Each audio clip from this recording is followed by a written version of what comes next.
आज आपण गौरीला अगदी सोप्या पद्धतीने साडी कशी नेसवायची हे पाहणार आहोत। तर यासाठी मी एक सुंदर अशी काठपदरची साडी घेतलेली आहे। याचा मी नेसणारा पदर थोडासा सोडून निऱ्या करून घेणार आहे। साधारण 8 ते 9 निऱ्या करून घ्यायच्या, कारण गौरी छोटी असते त्यामुळे त्याला व्यवस्थित साडी नेसता येते। आता हे नेसल्या 8 ते 9 निऱ्या झाल्यानंतर आपण ज्या वरती पदराच्या निऱ्या आहेत त्या करून घेणार आहोत। ह्या निऱ्या देखील अगदी छोट्या छोट्या करून घ्यायच्या, म्हणजे गौरीच्या खांद्यावरती त्या व्यवस्थित बसतात। तर हे झाल्यानंतरही मी याला छान पिन लावून घेणार आहे।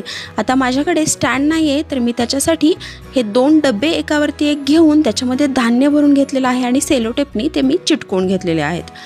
आता हा जो नेसता पदर आहे तो मी त्याला गुंडाळून घेतलेला आहे आणि त्यानंतर आपण ज्या निऱ्या पिन लावून घेतल्या होत्या त्या व्यवस्थित सेट करून आपल्याला जेवढी उंची हवी आहे ते पाहून उरलेला जो भाग आहे तो अशा पद्धतीने मी डब्यामध्ये घालून घेणार आहे। तुमच्याकडे जर स्टँड असेल तर स्टँडमध्येही तुम्ही अशाच पद्धतीने ही साडी ठेवू शकता। त्यानंतर मी वरची जी त्याची बॉडी आहे ती ठेवून घेणार आहे आणि हा जो आपला पदर आहे तो फिरवून आपण खांद्यावरती घालून घेऊया। आपण अगोदर पिनअप केल्यानंतर अगदी झटपट आणि कुठलाही गुंता न होता अशी पटकन साडी नेसवू शकतो। आता हा पदर आणि निऱ्या व्यवस्थित सेट करून आपण त्याचे हात लावून घेऊया। गौरीला साडी नेसवताना हात अगोदर नाही लावून घ्यायचे, कारण मग ते निसटण्याची शक्यता जास्ती असते आणि दोन्ही बाजूचे हे व्यवस्थित झाल्यानंतर मी दोन्ही हात याला लावून घेणार आहे। अगदी झटपट चापून चोपून याला साडी पटकन नेसवता येते आणि नंतर मी याच्यावरती मुखवटा बसवून त्याला पदर दिलेला आहे।